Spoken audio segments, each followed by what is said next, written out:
안녕하세요. 벌써 이제 6번째 시간이 왔습니다. 전 시간에 이해관계자 분석을 했는데 어떻게 잘 이해는 되셨는지 모르겠습니다. 우리 이제 교재는 없고 제가 이제 따로 이제 준비를 해가지고 교환도 올려드렸고 한번 잘 보셨으면은 우리가 이제 굉장히 재미있는 여러분들이 어떤 지금까지 사고의 폭을 좀 넓혀보지 않았을까 생각을 해봅니다. 자, 오늘은 기업 윤리 프로그램에 대한 도입과 이제 관리에 대해서 좀 보도록 하겠습니다. 자, 우리 이제 교재를 통해서는 6장과 7장, 이제 5장, 6장, 7장을 이제 이거를 이제 종합적으로 한번 좀 살펴보는 시간이 되겠습니다. 그래서 이제 5장은 좀 여러분들이 좀 살펴보셨고 6장과 7장이 이제 주요한 내용들이다. 자, 그래서 이제는 우리가 이제 기업의 이제 윤리에 대한 부분들에 대해서 지금까지 이해 차원에서 많은 설명을 좀 드렸고 전 시간에 이 윤리가 기업의 윤리가 기업의 하나의 이제 존재 자체만으로만 있는 것이 아니라 그들과 함께 이해관계를 맺고 있는 이해관계자들과의 관계 좀 더 폭넓은 곳 거시적인 관점에서 좀 살펴보았다라고 좀 보실 수가 있겠습니다.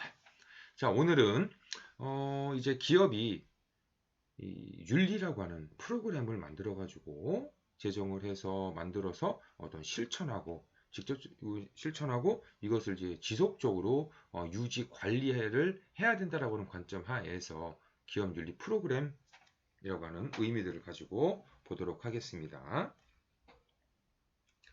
자, 우리 이제 기업 윤리라고 하는 이제 윤리에 대한 어떤 문제 자체는 문제의 이제 긴급성 여하에 따라서 어떤 이제 위기 관리와 이제 평시 관리라고 하는 차원으로 이제 달라질 수 있어요. 우리가 이제 지난 시간에 했었던 이해관계자 분석과 같은 경우에는 위기 관리 상황이다라고 좀 보실 수가 있겠죠. 자, 그래서 기업 윤리 문제는 기업의 사회적 책임은 무엇이고 어떤 돌발적인 문제가 생겼을 때 그러한 사회적인 이 책임을 다하면서도 기업의 장기적인 이익이 되는 대응책을 어떻게 강구할 것이냐라는 어떤 위기관리 문제를 취급을 하는 것을 뜻하게 되어지죠. 그래서 이러한 기업의 윤리 문제에는 일반적으로 한 세 가지 정도로 이제 나타납니다. 첫 번째로 돌발적이고 크게 여론화되어지는 사건이다라는 얘기죠. 이제 과거에 여러분들이 태어나기 이전이 대부분의 대학생들 같은 경우는 태어나기 이전 그리고 이제 뭐 성인 이상에 보신 이제 30대, 40대, 50대 이상 되신 분들 같은 경우에는 대부분 잘 아시고 있는 사건들 중에 우리 이제 성수대교 붕괴 사건 서울에서 또 이제 두산전자 낙동강 페놀 유출 사건 그리고 이제 P&G의 리라이탄퐁 사건, 우리 이제 전 시간에 이해관계자 분석 시간에서 주요하게 다루어 보았죠. 그리고 이제 미국 에너지 회사 엔론 사건 등 이러한 이제 대부분 크게 논의되어진 윤리 문제가 이런 이제 위기 관리 부분에 이제 속한다라고 보실 수가 있고요. 두 번째로 문제 해결을 그 목적으로 하는 것이죠. 곧 좀 전에 얘기했었던 사건들이 이제 당면했을 때 적절한 해결 방안에 어떠한 방안들이 있고 그 중에서도 어떠한 방안들이 가장 유리한가를 검토해서 결정하는 기업 윤리의 주 내용이다라고 보실 수가 있겠죠. 세 번째로 개인적인 문제입니다. 윤리적인 문제에 당면했을 때 경영자 또는 관리자가 경영인인 동시에 개인이죠. 이 개인으로서 어떻게 행동할 것인가에 따른 문제 취급 방식입니다. 특히 개인의 가치관이 최고 경영자의 가치관과 다를 때 어떻게 해야 할 것인가라는 문제가 더욱 중요하죠. 그래서 물론 경영 문제에 대한 결정은 임원들이 상의해서 할 수도 있지만 문제화 되어지면요 그 중에 한 사람 또는 몇 사람이 개인적으로 책임을 져야 할 때도 있다라고 보실 수가 있겠습니다. 자, 그래서 우리가 이제 이전 시간에 다루었었던 이해관계자 분석이 이런 이제 문제 해결 방식의 하나 있죠. 자, 우리 이제 수업에 들어가기 전에 보시면은 뭐 재미있는 윤리 이야기가 나오죠. 벌금 효과다. 이제 특히 싱가포르 같은 경우에 싱가포르에 뭐 거주하는 사람들 같은 경우 싱가포르 법률들을 잘 알기 때문에 문제가 없지만 우리 이제 해외여행 단기 여행을 다니시는 분들 같은 경우에는 이런 경험 싱가포르 쪽에 가보시면은 가이드들이 이런 이제 얘기들을 많이 한다고 그래요. 어, 길에 이제 쓰레기 버리거나 침 뱉으면은 30만 원. 이외부터는 가중된다고 하고요. 전철에서 음식물 먹어도 30만 원. 금연장소에서 흡연을 하면은 60만 원. 그래서 한국 사람이요. 한국에서 하던 그러한 행동 그대로 하게 되어지면은 싱가포르에서 하루에 약 한 1,000만 원 정도 벌금을 낼 거다라고 예상을 한다라고 합니다. 그래서 어, 우리나라 사람들이 이제 뭐 우리나라에서 했었던 그대로 이제 한다면은 정말 큰 벌금도 범죄거든요. 여러분들 이제 과태료도 있고 범칙금도 있고 벌금도 있고 그렇죠. 뭐 과태료 같은 거는 뭐 문제가 되지는 않지만 이제 범칙금이라든지 또는 이제 뭐 벌금 특히 벌금과 같은 경우에는 즉심 재판에 이제 적용되어지는 거기 때문에 범죄 행위입니다. 자, 정부는 공무원과 공무원에 준하는 사람이 이제 뇌물성 금품을 받을 경우 이제 징역형과 함께 금품 수수액의 2배에서 5배에 이르는 벌금을 물리는 이제 금품 수수 금지법을 시행하고 있죠. 여기에 더해져 가지고 이제 뭐 좀 더 강화되어서 이제 김영란법이라고 하는 것이 이제 추가가 되어졌죠. 그래서 뇌물을 요구하거나 또는 주고받기로 이제 약속한 경우에 적용이 되어지죠. 현행법상 이제 뇌물죄에는 징역, 장역정지, 몰수, 추징만 적용되지 벌금은 부과되지 않고 있죠. 그래서 뇌물사범의 실행 선고율이 40%도 안 되는 상황에서 징역형 위주의 처벌만으로는 공직부패 척결에 한계가 있다. 그래서 벌금형도 같이 함께 부과해야 되지 않느냐라고 얘기를 한다고 합니다. 그래서 이러한 벌금 효과라고 하는 것은 즉시 잘못된 행동을 시정할 수 있게끔 하는 주요한 효과적인 방법이다라고 볼 수 있는 것이 벌금 효과라고도 보실 수가 있겠죠. 자, 오늘 이제 기업 윤리를 이제 시스템, 프로그래머 해가지고 시스템화 시키는 겁니다. 시스템이라고 하는 것은 최고 경영자부터 종업원까지 그리고 이해관계자들에게까지 넓게 적용을 시키는 것을 뜻하게 되어집니다. 자, 그래서 이 기업 윤리라고 하는 것은 바로 윤리라고 하는 강령, 바로 먼저 이것을 상위의 것을 보면 이겁니다. 윤리 헌장, 가장 상위고요. 두 번째가 윤리 강령, 그 다음에 세 번째가 종업원 행동 준칙, 그리고 종업원 행동 지침 문답과 같은 이러한 것들을 함께 만들어 가는 것을 뜻하게 되어진 것이죠. 만들어 가지고 어떻게 해요? 성문화 시키는 겁니다. 한마디로 우리 회사의 법률처럼 만드는 거죠. 법제화 시키는 것을 뜻하게 되어집니다. 자, 어떠한 부분? 윤리라고 하는 부분을 가지고 성문화 시킨다라고 하는 것이죠. 자, 그래서 우리 이제 기업의 이제 비윤리적인 행위가 이제 우리 이제 윤리 경영에 관해서 경영자 이제 무관심과 조직 구조가 이제 체계적이지 못한 데 기인하는 경우들이 많아요. 그래서 윤리적인 사람들이 비윤리적인 조직에서 일하면은 비윤리적으로 될 수가 있다는 얘기죠. 그래서 비윤리적인 사람이 또요 반대로 윤리적인 조직에서 일하게 되면요 비윤리적 행위를 자제하거나 윤리성을 높일 수가 있어요. 자, 그래서 이만큼 윤리 경영이라고 하는 프로그램이 굉장히 중요하다. 바로 이것을 하나의 단어로 얘기를 하면 윤리 강령이다. 이렇게 이제 하나의 단어로서 이해를 해주시면 좋겠습니다.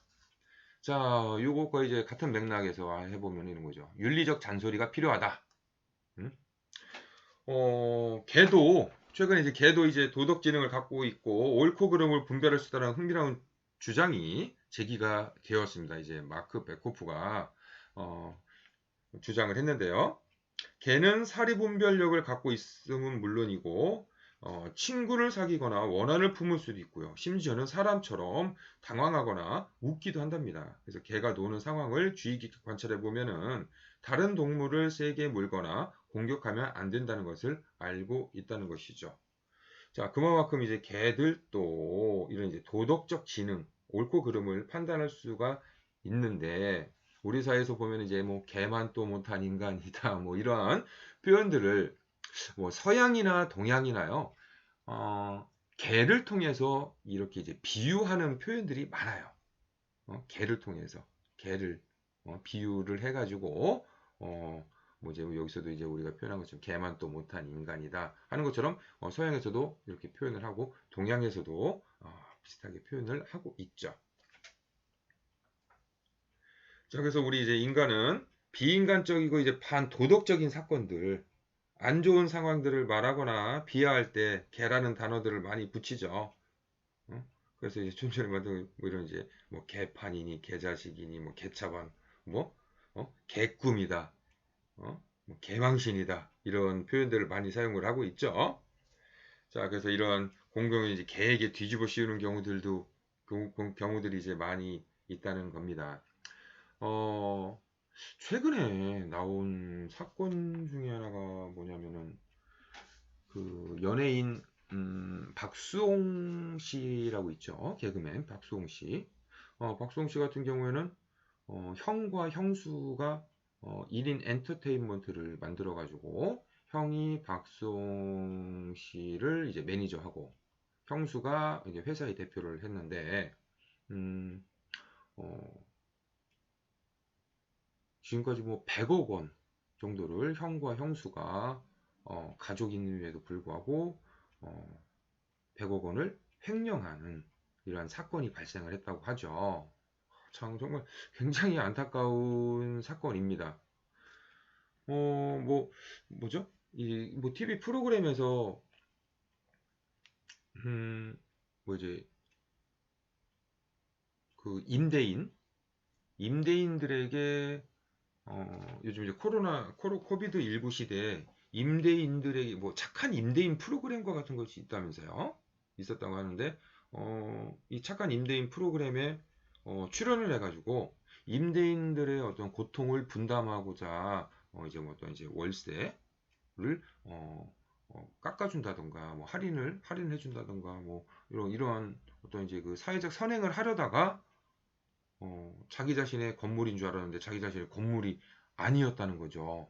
그래서 정말 100억 원 정도의 자기가 벌어들인 그 돈의 행방이 묘연하고 형과 형수와는 전혀 연락조차 이제 되지 않는 이런 모습들을 보여주고 있는 참 우리가 지금 얘기하는 이러한 부분들이지 않을까. 사회적으로 정말 이러한 사건들이 많죠. 어, 실제로 뭐 이제 어린 아이들을 이제 제대로 키우지 못하고 뭐 폭력을 행사하고 그 아이들이 이제 사망에까지 이르는 일들이 또 최근에 또 많이 일어나고 있고 그만큼 또 자유로운 외출이 되어지지 않고 있고 폐쇄적인 이런 이제 통제 사회 하에서 지금 코비드19 사태로 인해서 살고 있기 때문에 이러한 이제 개인들의 어떤 심리적인 압박들이 상황적인 압박들이죠. 환경적인 압박들이 개인에게 영향을 미침으로써 잘못된 어떤 가치관이나 성격을 형성을 함으로써 나타나는 사회적인 현상입니다. 자, 그래서 이런 것들을 우리가 벗어나고 또 그런 어떤 상황들을 회피할 수 있고 또는 그런 비윤리적인 반도덕적인 행위를 하지 않을 수 있는 것은 바로 윤리적인 교육과 훈련, 지속적인 반복을 통해서 윤리적인 행동으로 우리는 이끌어 나감으로써 보다 나은 곧 우리 이제 다른 말로 표현하면 이제 전인적 인간이라고 좀 표현하죠. 죽을 때까지 노력하는 거예요. 죽을 때까지. 수강하고 있는 여러분들도 마찬가지지만 저도 마찬가지입니다. 그런 비윤리적인 상황들을 어떻게든 회피하고 또 모면하고 위기 관리를 잘할 수 있는 것은 바로 윤리적인 행동들을 지속적으로 반복적으로 하는 것밖에 없다라는 얘기죠. 또 우리 이제 또 이런 거죠. 이제 윤리적 잔소리가 필요하다. 부모님 20대 대학생들 대부분 20대 부모님들에게 잔소리 많이 듣죠. 30대, 40대, 50대, 60대, 70대 만약에 부모님이 계시면요. 잔소리 안 들을까요? 잔소리 똑같이 듣습니다. 한 집의 가장인데도 불구하고 부모님께 잔소리 듣죠. 어떻게? 어떤 잔소리 듣습니까? 대부분. 좋은 인간이 되라. 대부분 다 좋은 인간이 되라라는 얘기입니다. 좋은 사람이 되라. 남에게 해 끼치지 말아라. 주요한 내용들이죠.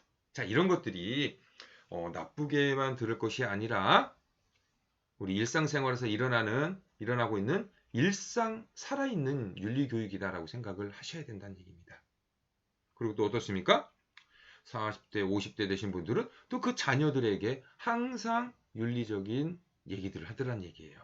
그러나 정작 본인들의 윤리적인 행동을 잘하고 있느냐라는 점에서 항상 우리들이 전인적 관점으로 바라봐야 된다는 얘기입니다. 누군가에게 교육을 하고 누군가에게 훈련을 시키고 누군가에게 잔소리를 할 때에는요. 그 사람은 더욱더 도덕적이고 더욱더 인간적이어야 되고 더욱더 윤리적인 사람이어야 가능하지 않을까라고 생각을 해봅니다. 자, 그래서 오늘은 윤리 강령에 대한 이제 전반적인 내용들을 살펴보도록 할게요. 자, 강한 기업이 되기 위해서는 이제는 좋은 기업이 돼야 된다는 겁니다. 좋은 기업이. 곧 기업도 하나의 기업 시민이란 얘기입니다. 과거의 영광, 공급자로서 강력한 힘을 발휘했었던 이런 스트롱 컴퍼니에서 이제는 좋은 기업으로서의 발전을 이루어야 되는데, 자, 어떤 것들이 필요할까요? 종업원에게 옳고 그름의 판단 기준을 제공할 수 있는, 그리고 여론의 비판을 수용할 수 있고, 정부의 간섭을 사전에 예방할 수 있고, 경영의 윤리적 요소를 포함함으로써 정도를 만들고, 부당한 간섭, 압력에 대응할 수 있는 기준이 되어진다. 자, 이것이 바로 윤리 강령을 통해서 만들어질 수 있다는 것이 우리가 이제 다 밝혀지고 있는 사실들이에요. 곧 서구의 기업들은 1980년대, 70년대 이후 80년대부터 이러한 윤리 경영에 대해서 강조를 하기 시작을 했고, 우리나라도 이제 1990년대 후반 2000년대 정도 들어서 본격적으로 이런 이제 윤리 경영이라고 하는 어떤 이제 프로그램을 통해서 시스템화 시키고 있다는 얘기입니다. 왜? 전 세계적인 흐름이란 얘기입니다. 자, 여러분들이 이제 꼭 아셔야 될 것들은 지금까지 윤리 굉장히 답답한 소리로만 들릴 수 있을 거예요. 그런데 그게 아니란 얘기예요.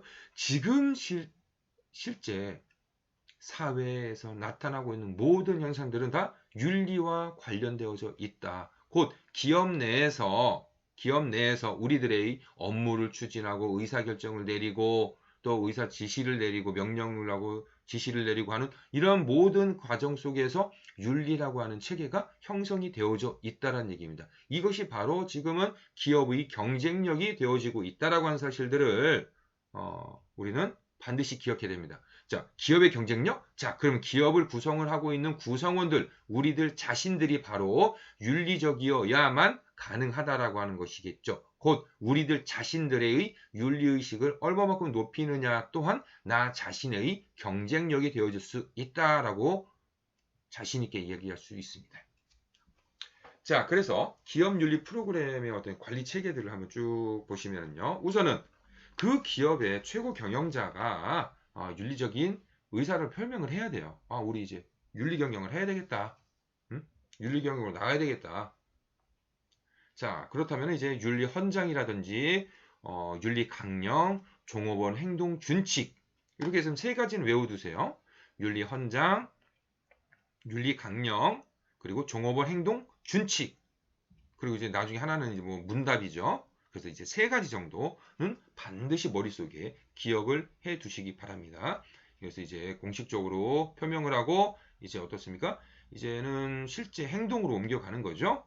교육을 하고 우리의 이제 일상 이 과업 속에서 할 수 있는 이제 과업 속에서 할 수 있는 어떤 우리 일하는 동안에 나타나는 곳에서의 어떤 의사결정이나 명령, 지시, 또 협의를 할 때 윤리 요소를 포함을 시키는 것이죠. 그런 뒤에 이것이 이제 기업의 문화화를 시키는 겁니다. 이것이 문화화를 만드는 거죠.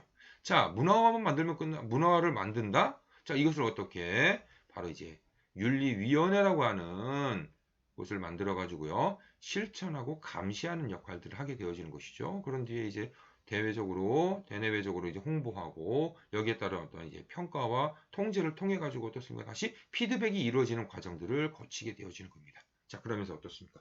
보충해야 되는 부분들은 보충을 해야 되고요. 윤리에 대해서 비윤리성들이 이제 적발이 되어졌을 때는 여기서 또 강력한 또 처벌이 또 필요하게 되어지는 것이죠. 자, 윤리 경영을 위해서 이제 최고 경영자의 역할, 윤리 향상을 위해서 주요 요인들을 살펴보면요. 한국과 일본을 좀 비교를 해봤습니다. 거의 비슷해요. 그렇죠? 이제 일본과 한국이요. 한국과 일본은요. 이 기업 구조 자체가 굉장히 비슷합니다. 여러분들 이제 일본 굉장히 미워하시는 분들이 이제 많습니다. 그런데 일본은요, 전 세계에서 가장 우리나라 사람들과 가치관이 비슷한 사람들이 일본 사람들이에요. 그리고 사회적인 구조도 굉장히 비슷한 나라가 일본입니다. 자, 그래서 윤리에 대한 회사의 방침, 기업 문화, 우리는 또 이제 기업 문화가 좀 높고, 일본에서는 회사 방침, 높은 모습들을 보여주죠.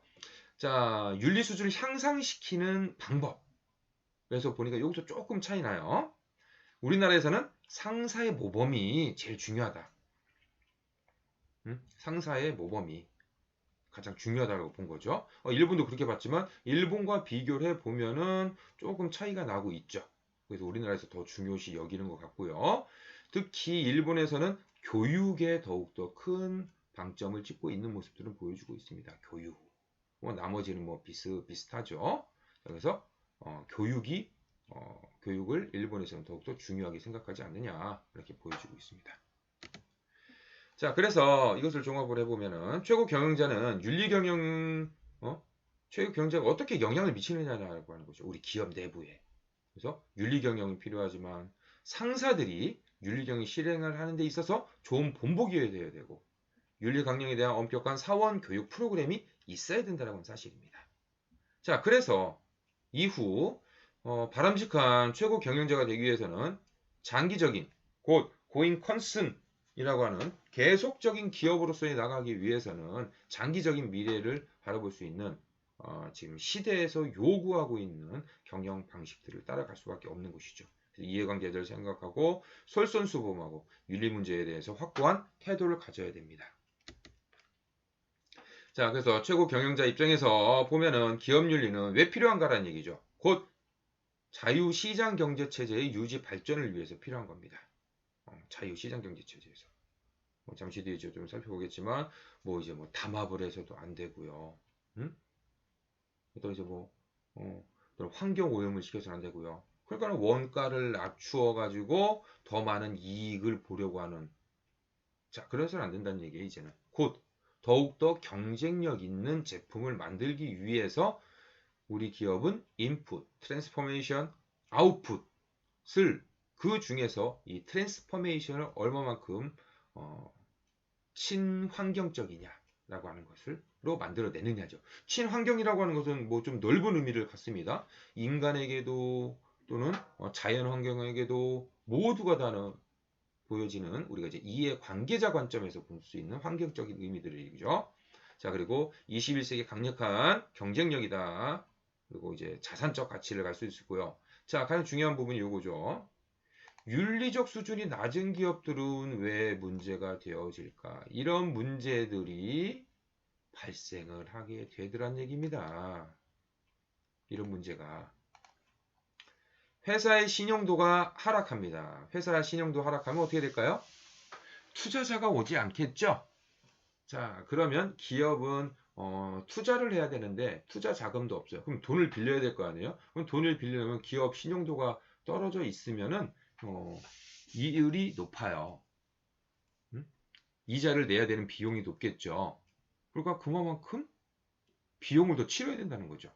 그리고 돈도 잘 안 빌려줄 거예요. 관리직에 대한 임원, 관리직과 임원에 대한 이 종업원들의 어떤 이제 불신들이 있고, 그렇게 되면 사기 저하도 있죠. 총체적으로 판매 감소가 이루어지면 이익의 감소로서 나타날 수밖에 없다는 얘기입니다. 자, 그리고 우리 이제 기업의 장기적인 이익이 기업 윤리가 필요하다는 얘기입니다. 장기적인 관점입니다. 자, 이 모든 것들이 어떻게 우리 기업은 지속적으로 시장에서 살아남을 수 있어야 된다는 것을 뜻하게 되어지는 것이죠. 자, 종업원으로서는요, 아까도 잠깐 말씀드렸다시피 기업의 경쟁력이 될 수 있지만 나 자신의 경쟁력이 될 수 있다는 얘기를 할 수 있다는 얘기예요. 자랑스러운 직장으로서 나 자신의 삶의 질을 향상시킬 수 있습니다. 자, 우리 이제 전체적으로 윤리 규범들, 전체적으로 또 이제 표현을 해보면 윤리 규범이라고 좀 표현을 해보면은요, 윤리 규범에는 어떤 것들이 있는가? 자, 크게 윤리 헌장, 강령, 그리고 이제 종업원 행동 준칙, 이렇게 이제 세 가지로 나눌 수 있다는 겁니다. 윤리 헌장, 윤리 강령, 종업원 행동 지침들. 자, 윤리 헌장은 우리 이제 여러분들 이제 교육 헌장, 무슨 헌장 이런 거 많이 들어보셨을 거예요. 그런 것처럼 회사 또는 뭐 정부 또는 우리가 이제 얘기할 수 있는 뭐 교육 헌장이라고 하면은 교육을 우리가 해야 되는 이유에 대해서 이제 설명을 하는 겁니다. 그럼 윤리를 해야 되는 이유겠죠. 회사가 추구하는 가치와 목표를 나타내는 기업 이념을 설정하고 경영 활동을 하는 데 있어서 기본 원칙을 설정하는 겁니다.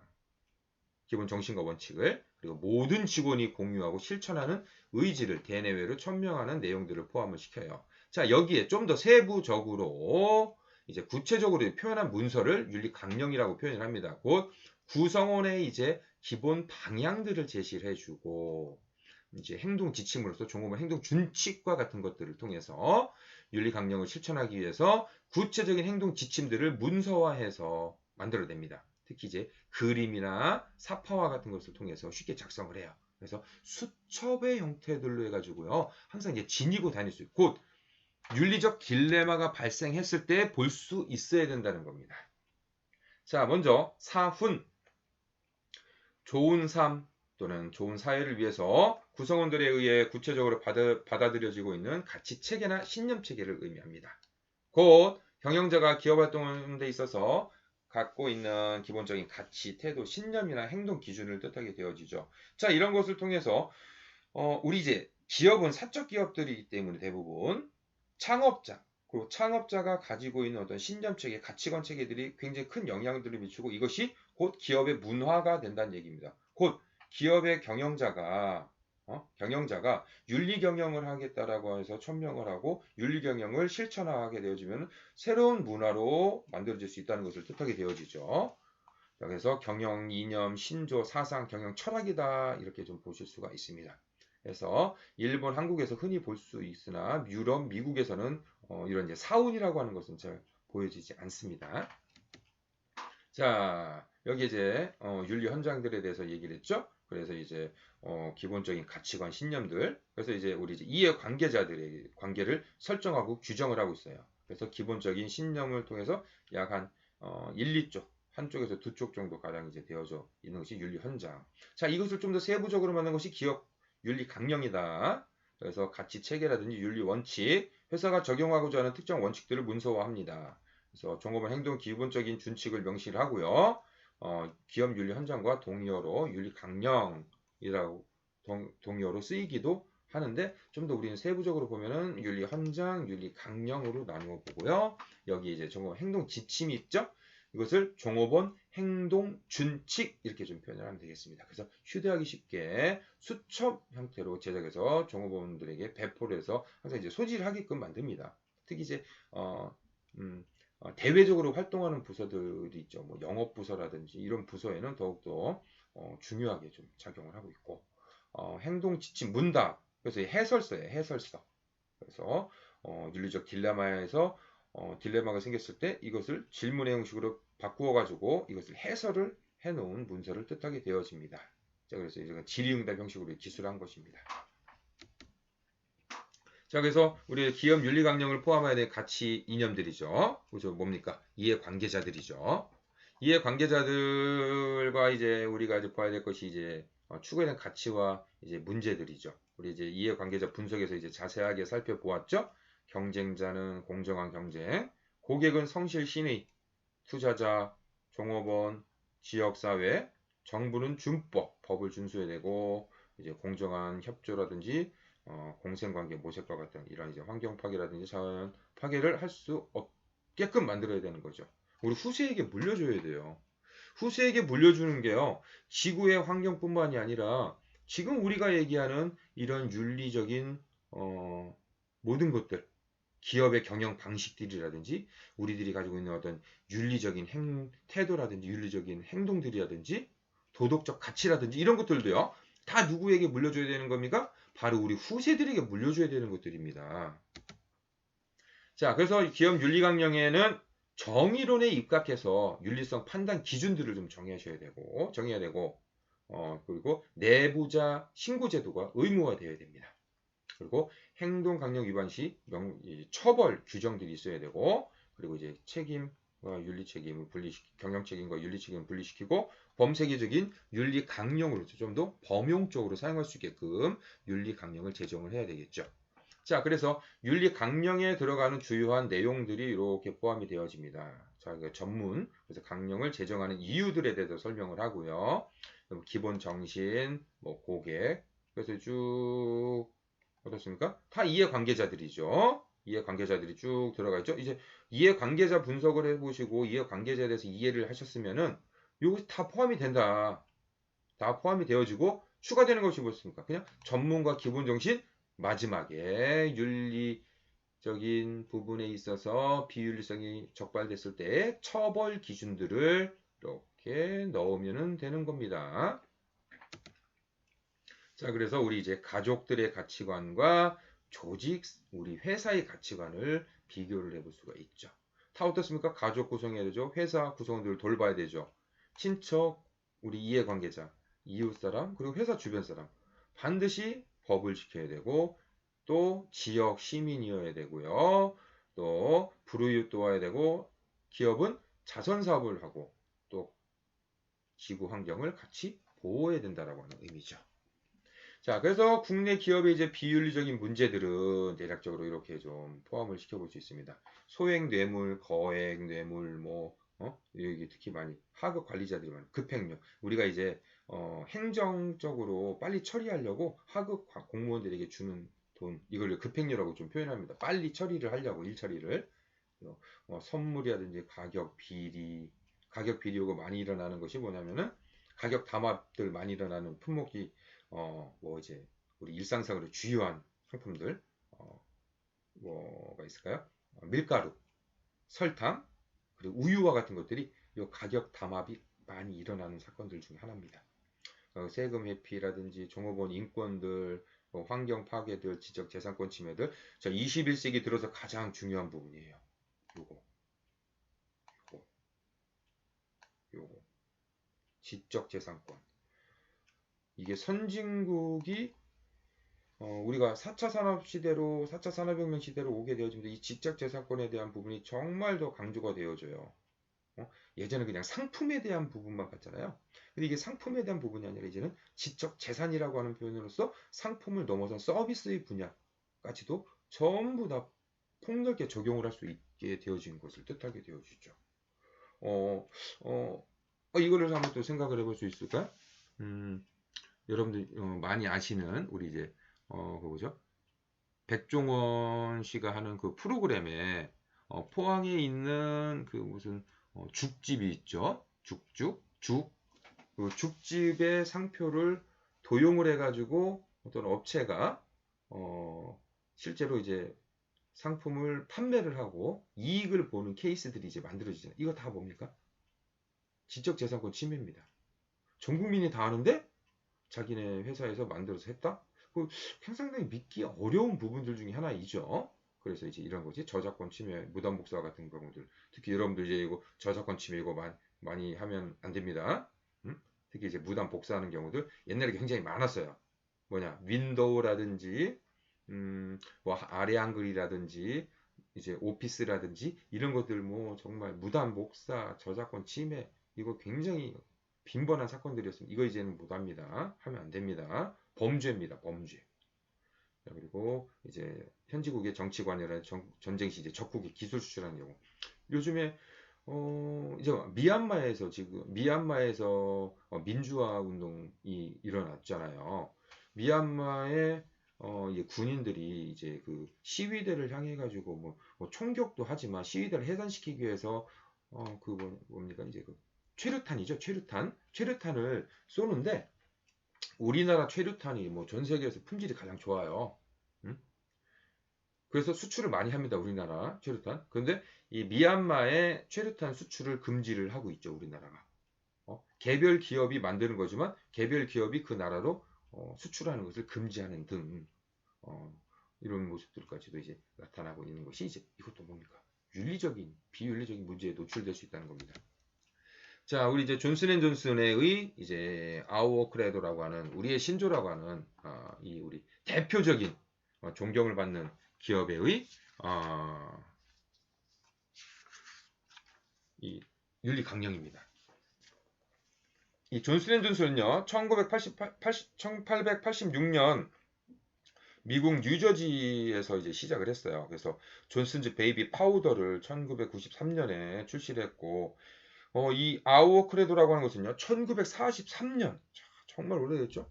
약 80년 전에 이런 이제 우리의 신조를 선포를 해가지고요, 2002년 포춘 500대 기업 47위, 54개국 197개 회사를 운영하고 있고, 175개국의 제품을 판매하고 있고, 총 종업원 수가 10만 7천 명, 미국 외에 종업원이 이제 약 한 6만 명. 그래서 정말 대표적인 윤리 경영을 실천하고 있는 기업이다라고 보시면 되겠습니다. 자, 그래서 우리의 첫째 책임은 우리의 상품과 서비스를 찾는 의사, 간호사, 환자, 가족들에 대한 모든 사람에 대한 믿음이다. 자, 두 번째, 전 세계 어디에서나 같이 근무하는 모든 남녀 직원에 대해서 적용한다. 셋째, 지역사는 물론 세계 공동체에 대한 책임을 지고 마지막으로 회사 주주에 대해서 또한 책임을 진다. 자, 다음은 가장 이제 대표적인 사건이 뭐냐면은 이 존슨앤존슨의 타이레놀 사건입니다. 이 타이레놀 사건은요, 1982년 미국 시카고에서 누군가 타이레놀 캡슐에 청산가리를 투입을 했어요. 청산가리 먹으면 죽잖아요. 잘못하면. 이를 복용한 7명이 사망하는 사건이 발생하였으나 당시 용의자를 체포하지 못했어요. 조사 결과 존슨앤존슨 공장에서 제품이 생산된 이후 캡슐에 청산가리가 투입된 것으로 밝혀졌습니다. 또한 그 이후에 1986년에도 뉴욕에서 한 여성이 청산가리가 투입된 타이레놀 캡슐을 복용하고 사망하는 사건들이 일어났죠. 자, 그래서 이제 우리 이제 사파를 통해서 한 번씩 쭉 한번 보시고요. 그래서 이제 언론에 알려야 되는데 수사를 우리가 이제 자체적으로 좀 더 조사를 해보고 이제 우리가 언론에 정확하게 이제 이 사건에 대한 부분에 대해서 알리겠다 하는 겁니다. 그래서 FBI와 FDA 수사 결과 이제 제조 과정에 독극물이 없음을 이제 확인을 했고요. 자, 그러나 이제 10월 5일에 이제 또 다른 모방 범죄가 이제 발생을 했어요. 자, 팩트를 좀 잘 생각을 하세요. 그 전에 이제 타이레놀은 캡슐이었어요. 캡슐은 열 수 있잖아요. 자, 그래서 거기에 이제 누군가가 이제 넣어가지고